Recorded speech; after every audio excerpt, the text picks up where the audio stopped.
Welcome back to mobile गुरुजी। आज हम करेंगे बोर्नियो के बारे में थोड़ा सा, और सेमेटिक्स क्यों इम्पॉर्टेंट है।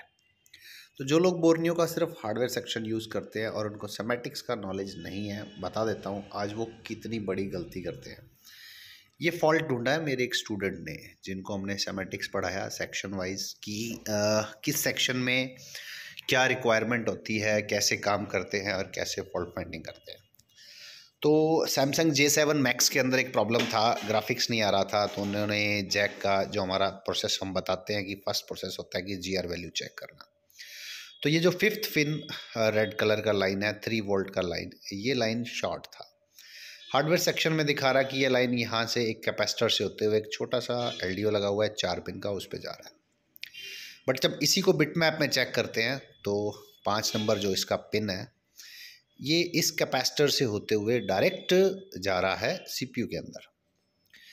अब ये फॉल्ट उनको कैसे पता चला, डाउट क्यों हुआ, बिट मैप या सेमेटिक्स खोलने की ज़रूरत क्यों पड़ी?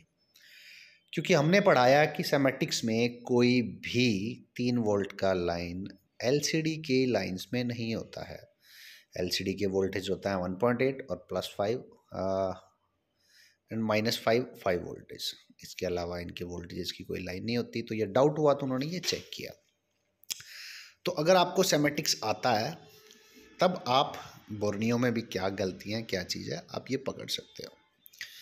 अब और जो बोर्नियो के अंदर हार्डवेयर सेक्शन में जैसे गलतियाँ हम काम करते हैं, तो उसके बारे में भी आपको पता होना चाहिए कि क्या क्या प्रॉब्लम्स हैं।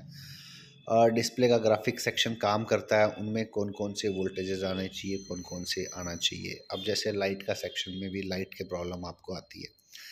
अब लाइट के सेक्शन में बोर्नियो में क्या दे रखा है एक्चुअल में कि VPH पावर कॉइल पे डायरेक्ट इन आ रहा है।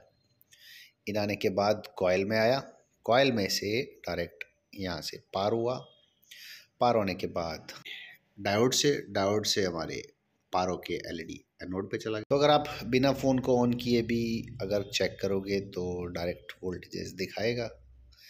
बट जब तक आपको ये नहीं पता कि लाइट का सेक्शन काम कैसे करता है, कॉइल कब बूस्ट करती है, ये वोल्टेज एक लाइन IC के अंदर जा रही है, क्यों जा रही है, फिर ये कॉइल का दूसरा सिरा भी IC के अंदर कनेक्टेड है, इस पिन को क्या कहते हैं, ये हमारे है स्विच SW पिन, जिससे बूस्ट वोल्टेजेस इनेबल होता है।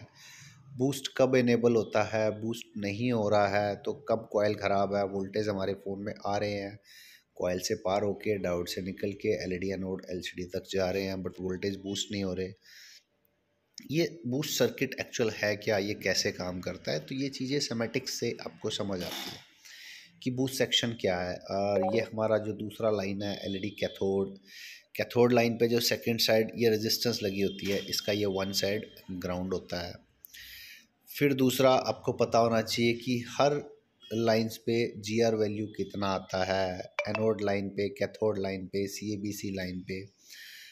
कॉमन जो भी हमारे LCD के ग्राफिक्स की लाइन है, अगर हम ग्राफिक्स की बात करें तो ग्राफिक्स में 10 MIPI लाइंस होती हैं, 1.8 होता है, BSN VSP होता है। उन लाइंस पे GR वैल्यू कितना आता है, ये सब चीज़ें जब आपको डिटेल में पता होती है तब आप इसको चेक कर पाते हैं। अब हम नेटवर्क सेक्शन की भी बात करेंगे तो नेटवर्क सेक्शन में भी बहुत सारी गड़बड़ियाँ हैं। आधे वोल्टेजेस बता रखे हैं, आधे वोल्टेजेस नहीं बता रखे हैं। तो उन्होंने तो जो 2 लाइंस बता रखी हैं, आप उसको चेक कर लेते हैं तो ठीक है, वो वोल्टेजेस नहीं आ रहे तो ओके है।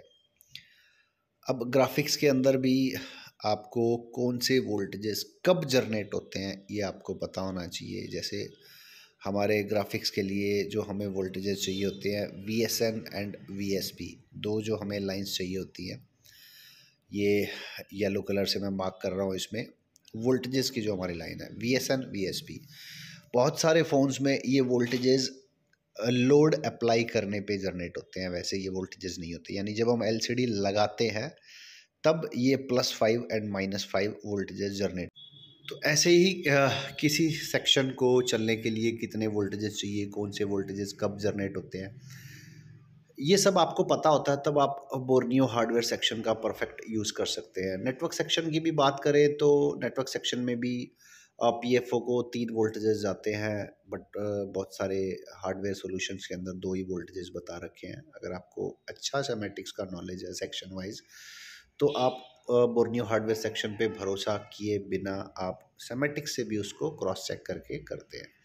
यही सब हमारा ऑनलाइन क्लास में हम सिखाते हैं। जिन लोगों का हैंड स्किल अच्छा है वो लोग हमसे फॉल्ट फाइंडिंग एंड सेमेटिक्स का डिटेल क्लास ले सकते हैं। ऑनलाइन क्लास है रात को 9:30 बजे, जिसमें मैं और मेरे साथ श्रीनिवास सर हैं। हम दोनों मिलके ये क्लास लेते हैं। श्रीनिवास सर सेमेटिक्स पढ़ाते हैं, मैं fault finding and basic electronics पढ़ाता हूँ।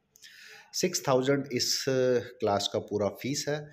500 रुपीज़ से आप रजिस्ट्रेशन करा सकते हैं, बाकी का 5500 हम 2 दिन की क्लास के बाद लेते हैं।